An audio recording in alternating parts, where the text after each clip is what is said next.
ತುಮಕೂರಿನಲ್ಲಿ ಎಸ್ಐಆರ್ಗೆ ಡಿಸಿ ಶುಭ ಕಲ್ಯಾಣ್ ಚಾಲನೆ.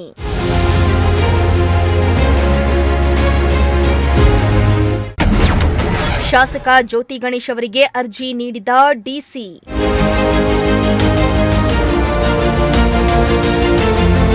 ಇಂದು ರಾಜ್ಯಾದ್ಯಂತ ಎಸ್ಐಆರ್ ಪ್ರಕ್ರಿಯೆ ಆರಂಭಗೊಂಡಿದ್ದು, ತುಮಕೂರಿನಲ್ಲಿ ಡಿಸಿ ಶುಭ ಕಲ್ಯಾಣ್ ಅವರು ಎಸ್ಐಆರ್ಗೆ ಚಾಲನೆ ನೀಡಿದರು. ನಗರದ ನಜರಾಬಾದ್ನ ಮನೆಗಳಿಗೆ ಭೇಟಿ ನೀಡಿದ ಡಿಸಿ ಶುಭ ಕಲ್ಯಾಣ್ ಎಸ್ಐಆರ್ಗೆ ಚಾಲನೆ ನೀಡಿದ್ರು. ಅಲ್ಲದೆ ಜನರಿಗೆ ಎಸ್ಐಆರ್ ಬಗ್ಗೆ ಜಾಗೃತಿಯನ್ನ ಮೂಡಿಸಿದ್ರು.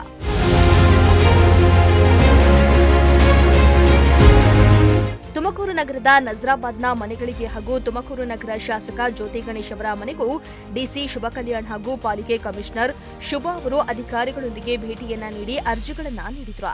ಇನ್ನು ಈ ವೇಳೆ ಮಾತನಾಡಿದ ಡಿಸಿ ಶುಭ ಕಲ್ಯಾಣ್, ಎಸ್ಐಆರ್ ಪ್ರಕ್ರಿಯೆ ಇದೇ ಮೊದಲ ಬಾರಿಗೆ ಮಾಡ್ತಾ ಇಲ್ಲ. 2002ರಲ್ಲೂ ಕೂಡ ರಾಜ್ಯದಲ್ಲಿ ಈ ಪ್ರಕ್ರಿಯೆಯನ್ನ ಮಾಡಲಾಗಿತ್ತು. ಇದೀಗ ಮತ್ತೆ ಮಾಡ್ತಿದ್ದೇವಷ್ಟೇ. ಇದರಲ್ಲಿ ಯಾರೂ ಆತಂಕಗೊಳ್ಳುವ ಅವಶ್ಯಕತೆ ಇಲ್ಲ. ಅಧಿಕಾರಿಗಳು ಮನೆ ಬಾಗಿಲಿಗೆ ಬಂದು ಸಂಪೂರ್ಣ ಪ್ರಕ್ರಿಯೆಯನ್ನ ತಿಳಿಸಿ ಹೋಗ್ತಾರೆ.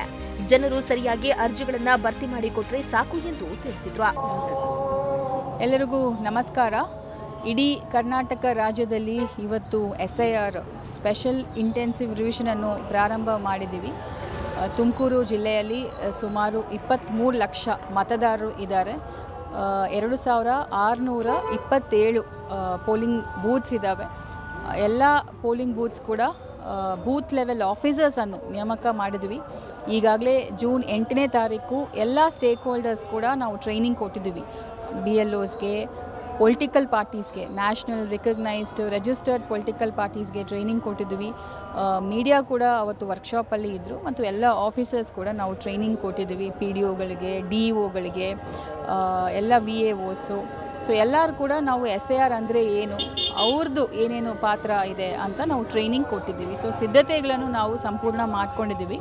ಸೊ ಇವತ್ತಿಂದ ಜೂನ್ 30ರಿಂದ ಜುಲೈ 29 ತನಕ ಪ್ರತಿಯೊಬ್ಬ ಮತದಾರರು ಕೂಡ ನಮ್ಮ ತುಮಕೂರು ಜಿಲ್ಲೆಯಲ್ಲಿ BLOಗಳು ಎನ್ಯೂಮರೇಷನ್ ಫಾರ್ಮನ್ನು 2 ಕಾಪೀಸ್ ನಿಮಗೆ ಕೊಡ್ತಾರೆ. ಪ್ರತಿಯೊಬ್ಬ ಮತದಾರರು ಕೂಡ 2 ಕಾಪಿ ಎನ್ಯೂಮರೇಷನ್ ಫಾರ್ಮನ್ನು ನಿಮ್ಮ ಮನೆಗೆ ಬಂದು ಅವರು ಕೊಡ್ತಾರೆ. ಸೊ ಎನ್ಯೂಮರೇಷನ್ ಫಾರ್ಮಲ್ಲಿ ಏನೇನು ಇರುತ್ತದೆ ಅಂತ ತಾವು ಒಂಚೂರು ಅರ್ಥ ಮಾಡಿಕೊಳ್ಬೇಕು. ಫಸ್ಟ್ ಪಾರ್ಟ್ ಪ್ರೀಪ್ರಿಂಟೆಡ್ ಆಗಿ ಇರುತ್ತದೆ. ಅದರಲ್ಲಿ ನಿಮ್ಮದು ಭಾವಚಿತ್ರ, ಹೆಸರು, part number, serial number, constituency preprint ಆಗಿ ಬರುತ್ತದೆ.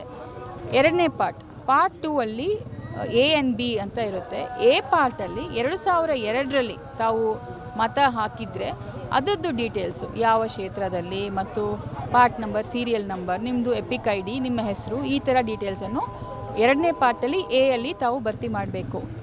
ಸಪೋಸ್ ತಾವು 2002ರಲ್ಲಿ ಮತ ಹಾಕಿಲ್ಲ ಅಂತ ಹೇಳಿದರೆ ಯಾವ ಸಂಬಂಧಿಕರು ಇದ್ದಾರೆ ಅಂತ ಹೇಳಿ ಪ್ರೋಜನಿ ಅಂತ ಕರಿತೀವಿ. ಸೊ ಅವ್ರದ್ದು ಡೀಟೇಲ್ಸನ್ನು ಅಲ್ಲಿ ಭರ್ತಿ ಮಾಡಬೇಕು. ಅದು ಉದಾಹರಣೆಗೆ ನಿಮ್ಮ ತಂದೆ ಇರ್ಬೋದು, ನಿಮ್ಮ ತಾಯಿ ಇರ್ಬೋದು, ಅಥವಾ ನಿಮ್ಮ ಹಸ್ಬೆಂಡ್ ಇರ್ಬೋದು. ಸೊ ಆ ಥರ ಡೀಟೇಲ್ಸನ್ನು ಫಿಲ್ ಮಾಡಬೇಕು. ಪಾರ್ಟ್ 3ಯಲ್ಲಿ ಬೇಸಿಕ್ ಡೀಟೇಲ್ಸ್, ಹೆಸರು, Aadhaar number, mobile number, so ಈ ಥರ ಡೀಟೇಲ್ಸನ್ನು ಕ್ಯಾಪ್ಚರ್ ಮಾಡ್ತೀವಿ. ಪಾರ್ಟ್ 4ಅಲ್ಲಿ ಒಂದು ಡಿಕ್ಲರೇಷನ್, ನಾವು ಕೊಟ್ಟಿರೋ ಇನ್ಫಾರ್ಮೇಷನ್ ಸರಿ ಇದೆ, ನಾನು ಒಂದು ಸಿಟಿಸನ್ ಇದ್ದೀನಿ, ಇಂಡಿಯಾ ಸಿಟಿಸನ್ನು. ಮತ್ತು ಮೂರನೇದು, ಯಾವುದಾದ್ರೂ ಡೀಟೇಲ್ಸ್ ತಪ್ಪಾಗಿ ನಾನು ಕೊಟ್ಟಿದ್ದರೆ RP ಆ್ಯಕ್ಟ್ 1950 ಸೆಕ್ಷನ್ 3 ಪ್ರಕಾರ ಇಂಪ್ರಿಸನ್ಮೆಂಟು ಮತ್ತು 1 year ಇಂಪ್ರಿಸನ್ಮೆಂಟ್ ಇದೆ ಅಂತ ಒಂದು ಡಿಕ್ಲರೇಷನ್ ಇರುತ್ತೆ. ತಾವು ಸಹಿ ಮಾಡಿ ಕೊಡಬೇಕು. ಅದೇ ರೀತಿಯಲ್ಲಿ BLO ಕೂಡ ಸಹಿ ಮಾಡಿ ನಿಮಗೆ 1 ಕಾಪಿ ಕೊಡ್ತಾರೆ. ಇದು ಅಕ್ನಾಲೇಜ್ಮೆಂಟು ನಿಮಗೆ ಸಿಗುತ್ತೆ. ಸೊ ಇದರಲ್ಲಿ ತಾವು ಮುಖ್ಯವಾಗಿ ಪ್ರತಿಯೊಂದು ಮತದಾರರು ಕೂಡ ಗಮನ ಹರಿಸಬೇಕಾಗಿರೋದು ಏನಂತ ಹೇಳಿದರೆ, ಎನ್ಯೂಮರೇಷನ್ ಫಾರ್ಮನ್ನು ದಯವಿಟ್ಟು ತಾವು ಸೈನ್ ಮಾಡಿ ಕೊಡಬೇಕು. ಸೈನ್ ಮಾಡಿ ಕೊಟ್ಟರೆ ಮಾತ್ರ ಆಗಸ್ಟ್ 5ನೇ ತಾರೀಕು ಕರಡು ಮತದಾರರ ಪಟ್ಟಿಯನ್ನು ನಾವು ಬಿಡುಗಡೆ ಮಾಡ್ತೀವಿ. ಅದರಲ್ಲಿ ನಿಮ್ಮ ಹೆಸರು ಬರುತ್ತದೆ. ಈಗ ಉದಾಹರಣೆಗೆ ಈಗ ಮತದಾರರ ಪಟ್ಟಿಯಲ್ಲಿ ನಿಮ್ಮ ಹೆಸರು ಇದೆ, ಬಟ್ ತಾವು ಎನ್ಯೂಮರೇಷನ್ ಫಾರ್ಮನ್ನು ಫಿಲ್ ಮಾಡಿ ಕೊಟ್ಟಿಲ್ಲ ಅಂತ ಹೇಳಿದರೆ ಆಗಸ್ಟ್ 5 ಕರಡು ಮತದಾರರ ಪಟ್ಟಿಯಲ್ಲಿ ನಿಮ್ಮ ಹೆಸರು ಬರೋದಿಲ್ಲ.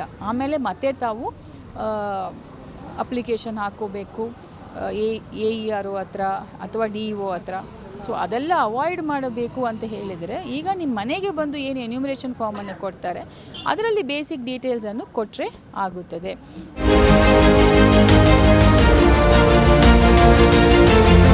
ಇನ್ನು ಎಸ್ಐಆರ್ಗೆ ಚಾಲನೆ ನೀಡುವ ವೇಳೆ ಭಾಗಿಯಾಗಿದ್ದ ಶಾಸಕ ಜ್ಯೋತಿ ಗಣೇಶ್ ಮಾತನಾಡಿ, ಎಸ್ಐಆರ್ ಎನ್ನುವುದು ತುಂಬಾ ಒಳ್ಳೆಯ ಕೆಲಸ. ಇದರಿಂದ ನಮ್ಮ ದೇಶದವರಲ್ಲದ ಮತದಾರರನ್ನ ಗುರುತಿಸಲು ಅನುಕೂಲವಾಗುತ್ತೆ. ಇಂದು ನಮ್ಮ ಮನೆಗೂ ಕೂಡ ಅಧಿಕಾರಿಗಳು ಭೇಟಿಯನ್ನ ನೀಡಿ ಅರ್ಜಿಗಳನ್ನ ಕೊಟ್ಟಿದ್ದಾರೆ. ಇದೇ ರೀತಿ ಎಲ್ಲಾ ಕಡೆ ಭೇಟಿ ನೀಡಿ ಯಾರು ತಮ್ಮ ಮತದಾರರು ಹಾಗೂ ಯಾರು ಅಲ್ಲ ಎನ್ನುವುದನ್ನ ಗುರುತಿಸಲು ಎಸ್ಐಆರ್ ಅನುಕೂಲಕರ ಎಂದು ತಿಳಿಸಿದ್ರು. ಈ ಒಂದು ಎರಡನೇ ಹಂತದಲ್ಲಿ ನಮ್ಮ ಜೊತೆ ಬೇರೆ ಬೇರೆ ರಾಜ್ಯಗಳು ಮಾಡ್ತಾ ಇದ್ದಾರೆ. ಇದು ಕೇಂದ್ರದ ಚುನಾವಣಾ ಆಯೋಗ ಮಾಡ್ತಿರ್ತಕ್ಕಂಥ ಒಂದು ಎಕ್ಸಸೈಸ್ 2002ರಲ್ಲಿ ಏನು ಹಿಂದೆ ಆಗಿತ್ತು, ತದನಂತರ ಈಗ 2026ರಲ್ಲಿ ಆಗ್ತಾ ಇದೆ. ಆದ್ದರಿಂದ ವೋಟರ್ ಲಿಸ್ಟು ಕಾಲಕ್ಕೆ ತಕ್ಕಂತೆ ರಿವಿಷನ್ ಆಗುವಂಥ ಅವಶ್ಯಕತೆ ಇವತ್ತು ತುಂಬ ಇದೆ. ಇವತ್ತು ನಾನೇ ಕಳೆದ 25 ವರ್ಷದಿಂದ ಇಲ್ಲಿ ನಡೆಯುವಂಥ ಮುನ್ಸಿಪಾಲ್ ಚುನಾವಣೆ, ನಾನು ಹೇಳ್ತಿರೋದು 97, 98ಇಂದನೂ ನೋಡ್ತಿದ್ದೀನಿ. ಇಲ್ಲಿ ಯಾರೋ ಓಟ್ ಹಾಕಕ್ಕೆ ಹೋದಾಗ ಅಲ್ಲಿ ಬೈಕೊಂಡು ಹೋಗ್ತಾರೆ, ನಂದು ಓಟ್ ಇಲ್ಲ, ಅಲ್ಲೆಲ್ಲೋ ಬೂತಲ್ಲಿ ಐತೆ, ಅಲ್ಲೂ ಇಲ್ಲ. ಎಪಿಕ್ ಕಾರ್ಡ್ ಇರ್ತದೆ, ಓಟ್ ಇರೋದಿಲ್ಲ. ಕೆಲವ್ರು ಊರು ಬಿಟ್ಟು ಹೋಗಿರ್ತಾರೆ, ಅವ್ರ ಓಟ್ ಇಲ್ಲಿ ಇರ್ತದೆ. ಸತ್ತೋಗಿರ್ತಾರೆ, ಅವ್ರ ವೋಟರ್ ಲಿಸ್ಟಲ್ಲಿ ಅವ್ರದ್ದು ಓಟ್ ಇರ್ತದೆ. ಓಟ್ ಹಾಕಕ್ಕೆ ಬರೋವಂಥ ಒಂದು ಓಟ್ ಇರೋದಿಲ್ಲ. ಸಾಕಷ್ಟು ಇದು ನಾನು ಎಕ್ಸಾಂಪಲ್ ಒಂದು 2-3 ಮಾತ್ರ ಕೊಟ್ಟೆ, ಅಂದರೆ ಅನಾಮಲೀಸ್ ಹಿಂದಿ ವೋಟರ್ ಲಿಸ್ಟಲ್ಲಿ ಇರೋವಂಥದ್ದು. ಇನ್ನೂ ಸಾಕಷ್ಟು ಇದರಲ್ಲಿ ಅನಾಮಲೀಸ್ ಇದೆ. ಇದೆಲ್ಲವನ್ನು ಕೂಡ ತೆಗೆದುಹಾಕೋದಕ್ಕೆ ಇವತ್ತು ಈ ಒಂದು ಸ್ಪೆಷಲ್ ಇಂಟೆನ್ಸಿವ್ ರಿವಿಷನ್ನು ಖಂಡಿತವಾಗಿಯೂ ಹೆಲ್ಪ್ ಆಗ್ತದೆ. ಇದು ತುಂಬ ಕಾಂಪ್ಲಿಕೇಟೆಡು ಇದೆ ಕೆಲವೊಂದು, ಯಾಕಂದರೆ ಇದರಲ್ಲಿ ಬೇರೆ ಬೇರೆ ದೇಶದ ಅನಧಿಕೃತವಾಗಿ ನಮ್ಮ ದೇಶದಲ್ಲಿ ಇರೋವಂಥವ್ರಿಗೂ ಕೂಡ ಆಚೆ ಹೋಗಬೇಕು. ಕೇವಲ ಭಾರತದ ಪ್ರಜೆಗಳು ಏನಿದ್ದಾರೆ, ಅವ್ರು ಯಾವುದೇ ಧರ್ಮ ಇರಲಿ, ಭಾರತದ ಪ್ರಜೆ ಆಗಿರೋವಂಥವ್ರು ಮಾತ್ರ ವೋಟರ್ ಲಿಸ್ಟಲ್ಲಿ ಇರಬೇಕು. ಭಾರತ ದೇಶದ ಅಲ್ಲದೆ ಇರೋವಂಥ ಯಾವುದೇ ಕೂಡ ಬೇರೆ ದೇಶದವನು ಅವನು ನಮ್ಮ ದೇಶದ ವೋಟರ್ ಲಿಸ್ಟಲ್ಲಿ ಯಾವುದೇ ಕಾರಣಕ್ಕೂ ಕೂಡ ಇರಬಾರ್ದು. ಯಾಕಂದರೆ ಸಾಕಷ್ಟು ಆಗ್ಬಿಟ್ಟಿದೆ. ಏನೋ ಈ ಬೆಂಗಳೂರಿನಲ್ಲೇ ಯಾವುದೋ ಒಂದು ಡಾಕ್ಟ್ರು ಆಧಾರ್ ಕಾರ್ಡಿಗೆ ಸೈನ್ ಹಾಕಿದಾಗ ನಾವು ನೋಡಿರೋಂಥದ್ದು ನಿಮ್ಮ ಮೀಡಿಯಾದಲ್ಲೇ ನೋಡಿದ್ವಿ. ಪಾಕಿಸ್ತಾನದ ಒಬ್ಬ ಪ್ರಜೆಗೆ ಇವರು ಆಥರೈಸ್ ಮಾಡಿರೋಂಥದ್ದನ್ನು. ಅದರಿಂದ ಸ್ಪೆಷಲ್ ಇಂಟೆನ್ಸಿವ್ ರಿವಿಷನಿಂದ ವೋಟರ್ ಲಿಸ್ಟು ಕ್ಲೀನ್ ಆಗಬೇಕು ಮತ್ತು ಚೊಕ್ಕೂ ಆಗಬೇಕು. ಪ್ರತಿಯೊಬ್ಬ ಭಾರತ ದೇಶದಲ್ಲಿರುವಂಥ ನಾಗರಿಕನೂ ಕೂಡ ಅವನು ವೋಟ್ ಹಾಕೋದಕ್ಕೆ ಒಂದು ಹಕ್ಕನ್ನು ಇವತ್ತು ಏನು ಮತದಾರರ ಪಟ್ಟಿ ಒಳಗೆ ರಿವೈಸ್ ಆಗಬೇಕು. ಮತ್ತು ಅದು ಕೆಲವು ದಾಖಲೆಗಳು ಕೂಡ ಇದೆ. ಸ್ವತಃ ಇವತ್ತು ಡೆಪ್ಟಿ ಕಮಿಷನರ್ ಅವರು ಮತ್ತು ತುಮಕೂರು ನಗರದ ಮಹಾನಗರ ಪಾಲಿಕೆ ಕಮಿಷನರ್ ಅವರು ಕೂಡ ಬಂದು ಇವತ್ತು ಮನೆಗೆ ಇದನ್ನು ಮಾಡ್ತಿರೋವಂಥದ್ದು ಖಂಡಿತವಾಗ್ಲೂ ಸ್ವಾಗತಾರ್ಹ. ಬಟ್ ಫಾರಮ್ ಕೊಟ್ಟೋದ್ಮೇಲೆ ಅದನ್ನು ಫಿಲ್ ಮಾಡೋ ಅಂಥದ್ದು ವೆರಿ ವೆರಿ ಇಂಪಾರ್ಟೆಂಟ್. ಅದಕ್ಕೆ ಪಾರ್ಟಿಗಳು BLA2 ಅಂತ ಮಾಡಿದ್ದಾರೆ. ಎಲ್ಲ ರಾಷ್ಟ್ರೀಯ ಪಕ್ಷಗಳು ಇನ್ಕ್ಲೂಡಿಂಗ್ BJP ಇರ್ಬೋದು, ಕಾಂಗ್ರೆಸ್, JDS ಎಲ್ಲರೂ ಕೂಡ BLA2 ಅದು ಪಾರ್ಟಿ ನಾಮಿನೇಟೆಡ್. BLA1 ಅಂತ ಹೇಳಿ ಎಂಟೈರ್ ಇದಕ್ಕೆ ಒಂದು ಪಾರ್ಟಿಯಿಂದ ಒಂದು ಮಾಡಿರ್ತಾರೆ. ಪ್ರತಿ ಬೂತ್ಗೆ BLA2 ಆ ಪಕ್ಷಗಳಿಂದ ಮಾಡಿರ್ತಾರೆ. BLA1 ಕೂಡ ಒಂದು ಪಕ್ಷದಿಂದ ಎಂಟೈರ್ ಒಂದು ಅಸೆಂಬ್ಲಿ ಕಾನ್ಸ್ಟಿಟ್ಯೂನ್ಸಿಗೆ ಒಬ್ಬ ಮನುಷ್ಯ ಇರ್ತಾನೆ. ನಮ್ಮಲ್ಲಿ ಚೇತನ್ ಅಂತ BJPಯಿಂದ ಇದ್ದಾರೆ, ಬೇರೆ ಬೇರೆ ಪಕ್ಷದಿಂದ. BLO they are government nominated booth level officers. ಅವರು ತುಂಬ ಇಂಟ್ರೆಸ್ಟ್ ಕೊಡಬೇಕಾಗ್ತದೆ. ಯಾಕಂದರೆ ಇದು ಸರಿಗೆ ಫಿಲ್ ಮಾಡಲಿಲ್ಲ ಅಂದರೆ ಇಟ್ ಗೆಟ್ಸ್ ರಿಜೆಕ್ಟೆಡ್. ಆಮೇಲೆ ಅವ್ರೇನೋ ಒಂದು ಡ್ರಾಫ್ಟು ಎಲೆಕ್ಟ್ರಲ್ ರೋಲ್ಸು ಮುಂದಿನ ತಿಂಗಳು ಅಂದರೆ ಆಗಸ್ಟಲ್ಲಿ ಏನೋ ಮಾಡ್ತಾರೆ 5ನೇ ತಾರೀಕು. ಎಷ್ಟು ಜನ ನೋಡ್ಕೊತಾರೆ ನಮ್ಮ ದೇಶದಲ್ಲಿ? ವೋಟ್ ಹಾಕೋಕ್ಕೆ ಎಷ್ಟು ಉತ್ಸಾಹ ಇದೆ. ಹಳ್ಳಿಗಳಲ್ಲಿರುವಷ್ಟು ಪಟ್ಟಣಗಳಲ್ಲಿ ಇಲ್ಲ. ಪಟ್ಟಣಗಳಲ್ಲಿ ವೋಟ್ ಐತೋ ಇಲ್ವೋ, ಪಕ್ಕದ ಮನೆಯವನು ಯಾರೂ ಗೊತ್ತಿರಲ್ಲ. ತುಮಕೂರದೇ ನಮಗೆ ಗೊತ್ತು. ಇಲ್ಲಿ ವೋಟರ್ ಪರ್ಸೆಂಟೇಜ್ ನಮ್ದು ಯಾವುದು 65-66% ಆಗ್ತದೆ. ಬಟ್ ಫ್ಯಾಕ್ಚುಲಿ ಇದು ನಮ್ಮದು 80 ಮೇಲಿದೆ. ಅಂದರೆ ಇಲ್ಲದೇ ಇರೋ ವೋಟ್ಗಳು ಸಾಕಷ್ಟು ಜನ ಇಲ್ಲಿದ್ದಾರೆ. ಆದ್ದರಿಂದ ಇವೆಲ್ಲವನ್ನು ಕೂಡ ಸೆಟ್ರೇಟ್ ಮಾಡೋದಕ್ಕೆ SIR ಖಂಡಿತವಾಗಿ ಹೆಲ್ಪ್ ಆಗುತ್ತೆ ಅಂತ ನಾನು ಈ ಸಂದರ್ಭದಲ್ಲಿ ಹೇಳಕ್ಕೆ. ಇನ್ನು ರಾಜ್ಯಾದ್ಯಂತ ಇಂದು ಎಸ್ಐಆರ್ ಪ್ರಕ್ರಿಯೆಗೆ ಚಾಲನೆ ಸಿಕ್ಕಿದ್ದು 1 ತಿಂಗಳುಗಳ ಕಾಲ ಈ ಪ್ರಕ್ರಿಯೆ ನಡೆಯಲಿದೆ. ಎಸ್ಐಆರ್ ಪ್ರಕ್ರಿಯೆ ಮುಂದಿನ ದಿನಗಳಲ್ಲಿ ಜಿಲ್ಲೆಯಲ್ಲಿ ಯಾವ ರೀತಿ ನಡೆಯಲಿದೆ ಅನ್ನೋದನ್ನ ಕಾದು ನೋಡಬೇಕಾಗಿದೆ.